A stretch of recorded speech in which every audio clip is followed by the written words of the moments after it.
آقا اینی که میگن نه شرقی نه غربی دقیقا همینجاست. غذای متفاوت سفارش دادم این سری. بله رسیدیم به تهران.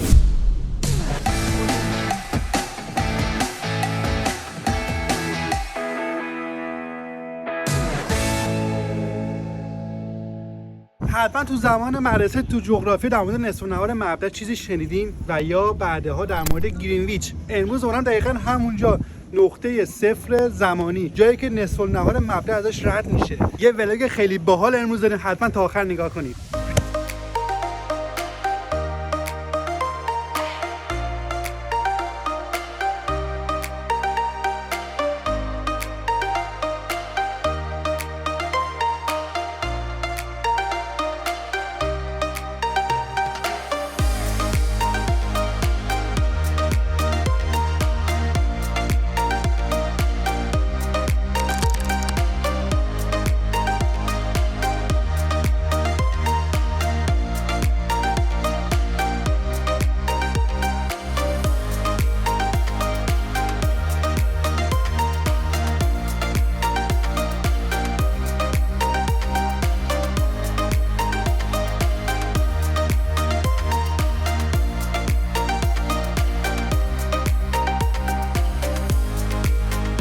بالاخره رسیدم به گرینویچ. من از مرکز لندن راه افتادم اومدم اینجا. جالبه که بدونید گرینویچ در اصل یه منطقه‌ای تو لندنه. من خودم اینو دقیقاً نمیدونستم و با کشتی اومدم اینجا. هولوش 100 ساعت رو تو راه بودیم. قیمتش هم 15 پوند بودش. ولی خیلی خوبه اگه این سمت میام با کشتی حتما میام، چون که تو مسیر کلی اطلاعات خوب در مورد ساختمونه اطرافتون میدم و تا اینکه اینجا برسین کلی اطلاعات گرفت. حالا من میخوام برسم به رصدخونه اصلی که دقیقاً اونجا ساعت تنظیم میکنه.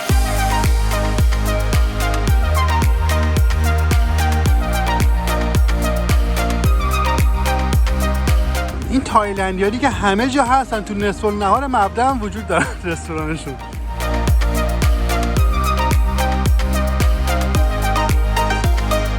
قبلش بریم یه سر بزنیم به بازارش ببینیم چی داره. بازار گرینویچ. چیزی که جالبه این بازار، این مارکت واسه سال 1737 اوه چیزای دست دوم هم اینجا پیدا میشه قدیمی. چقدر اینا قدیمی هست.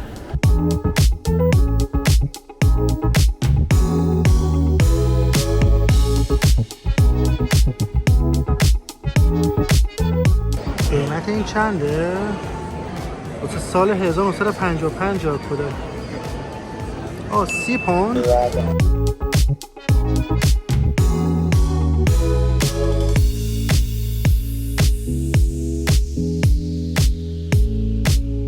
خیلی چیز عجیب غریب نداشت دیگه، بیشتر از لباس داشت و چیزای دست دوم عتیقه خیلی داشت و دیگه چی بود؟ غذای خوشمزه. من فکر نمی‌کنم اصلا گرینویچ انقدر بزرگ باشه که این چیزا هم داشته باشه. بریم حالا بریم اونجایی که باید بریم واقعا.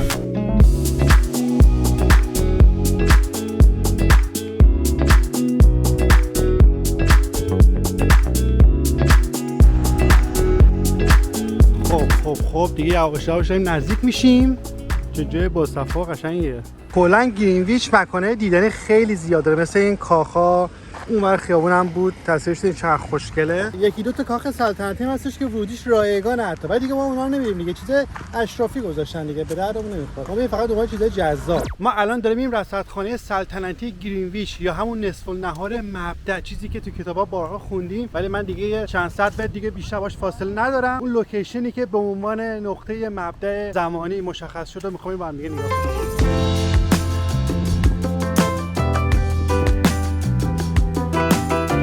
عکس اومدن اونجا نیا کنیم، پیکنیک کردن، به چه حالی میکنن. اینجا خیلی سرسبزه و کلی پارک اطرافشه. پارک 13 به در اینجا. آقا ایرانیه انگلیس بیاین همینجا جمع شین دیگه، جا این بهتر میخواین. امروز هم خیلی باد میاد ولی هوا هنوز مطلوبه.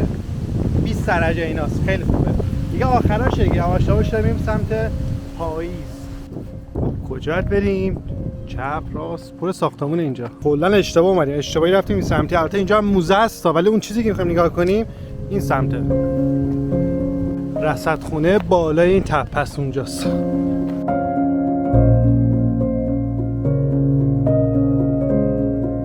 واو چه منظره داره این ور. هوا هم خیلی خوبه.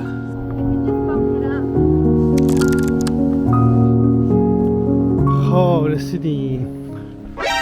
یه چیز خیلی جالب اینجا نگاه کردم، یکی از اولین تلسکوپایی که اینجا ساخته شده. ببین 30 متر زیر زمین بوده. تا کجا این لوله رو می‌بینی؟ این لوله تلسکوپه. اینجا فکر کنم میشه نگاه می‌کردن تا این سر اینجا. خیلی چیز عجیب غریبیه. ولی دیگه الان به خاطر شرایط خیلی بدش که زیر زمین بوده اینا، مثلا که اینجا هم زیاد درست نبوده، همه چی دیگه کار نمی‌کنه. بچه‌ای که می‌خواین سمت بیان 10 صبح باز می‌کنه، آخرین ورودیش 4:15 و 5 میگه رسما می‌بنده اینجا دیگه. زیاد دیر نیاین خلاصه. اینجا درون هم نمیشه فیلم برداری کرد. قیمتش هم 16 پوند واسه بزرگسالان، 10 تا واسه دانش آموزا و غیره دیگه. بچه‌ها هم 8 تا. عجب منظره خوشگلی. قبل از اینکه بریم اینجا بالا ببینیم منظره رو نگاه کنیم که واقعا دیدن داره. وای می‌بینیم ما دیشب از اون برج اون سمت بودیم، یه ذره دورتره. اینجا ما یه سری آسمون خراش هستش کنار هم. خیلی جالبه.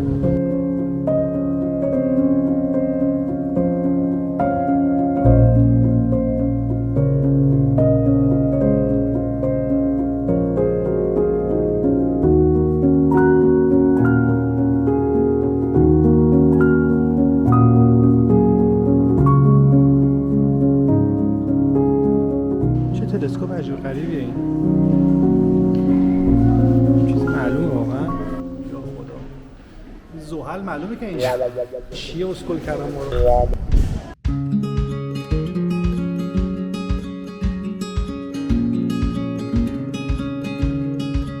خب این کره کل ساعت‌های حال حاضر رو نشون میده. الان ساعت چنده؟ بذار نشون بدم. ساعت 2:20 است دیگه.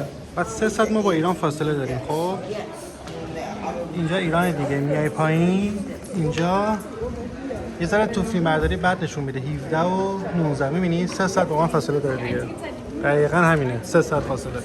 همینجا ادامه داره تا اون ورا این وقت.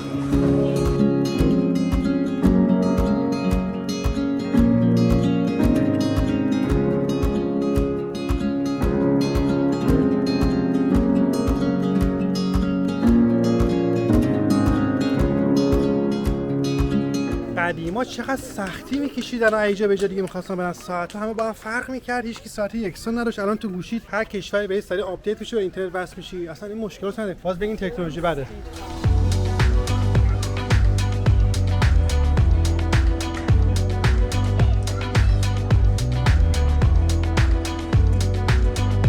حالا بریم سراغ پرهیجان ترین قسمت داستان، یعنی میخوام نصف النهار مبدا رو بهتون نشون بدم.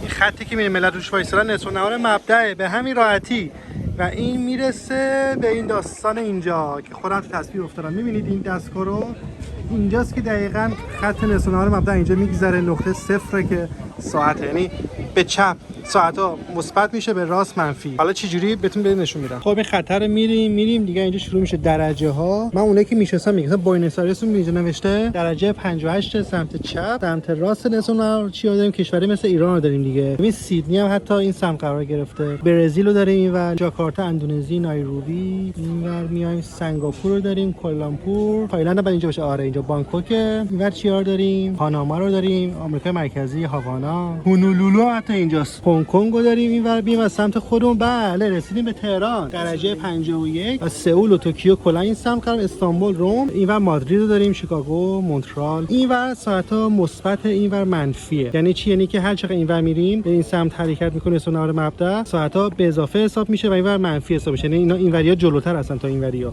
و همینجوری میریم. این خط کلا میشکافه این دنیا رو، میره تا آخر مستقیم هر جا که هست همینجا ادامه داره دیگه. در اصل این خط از قطب شمال شروع شده، از انگلیس میاد حرکت میکنه میره اینور فرانسه، اسپانیا، الجزایر، چند تا کشور آفریقایی تا به قطب جنوب برسه مستقیم. اینجا تموم میشه.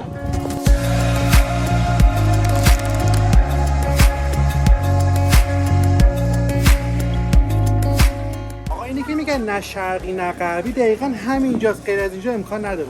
این رصدخونه در سال 1672 درست شد، یعنی حدوداً 350 سال پیش توسط چارلز دوم. خب حالا بریم داخلش هم ببینیم دیگه، اون تلسکوپ رو ببینیم.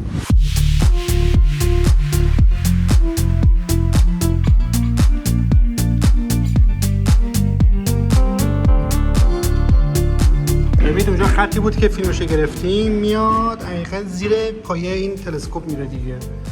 این همون اولین تلسکوپی که ساخته شد واسه این داستان و اینا. و جالبه که ادامه‌شو نگاه کنید چقدر حیرت انگیزه. این میاد اینجا خطر دارید میرسه به این داستان.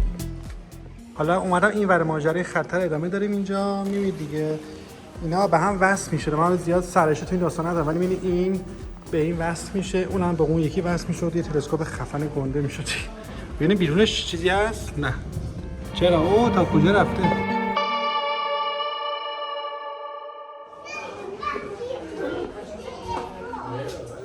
من از این تیشرت ها خوشم آمد دوستم اینو بگیرم.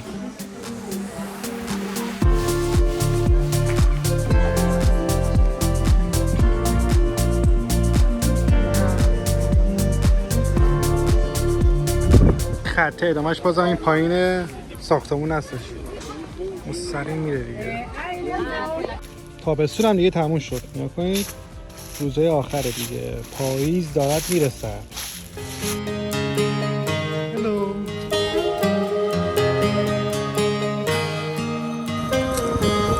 خب حالا یه ذره خلاصه وار من بگم مثلا چی شد که این ساعت مشترک به وجود اومد. چند صد سال پیش هر کسی واسه خودش ساعتی داشت. هر شهری، هر کشوری تو خود امریکا مثلا بیش از 300 ساعت مختلف وجود داشت.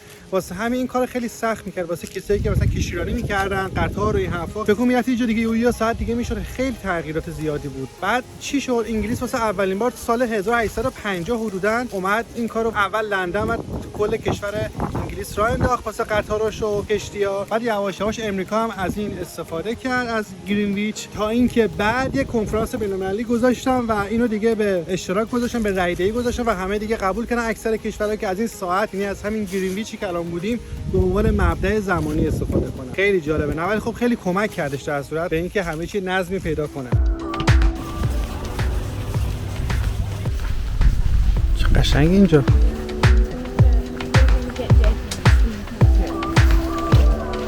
چقدر این منطقه سرسبز و قشنگه. برای که آخر هفته است این که با بربکس بیا اینجا پیکنیک کنین و اشغال. شما با من گشنتون نشد بریم یه غذا با هم دیگه بخوریم. هلیکوپتر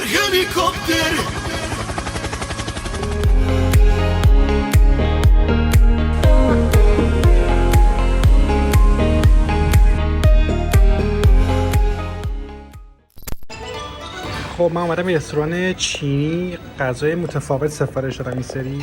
بذار معرفی کنم. چیپس میگو به اضافه دنده خوک، گوشت مرغ با سس مخصوص، برنجشونه و سوپی که با ذرته و گوشت مرغ. قیمت کلی این تا الان تقریبا 19 پوند.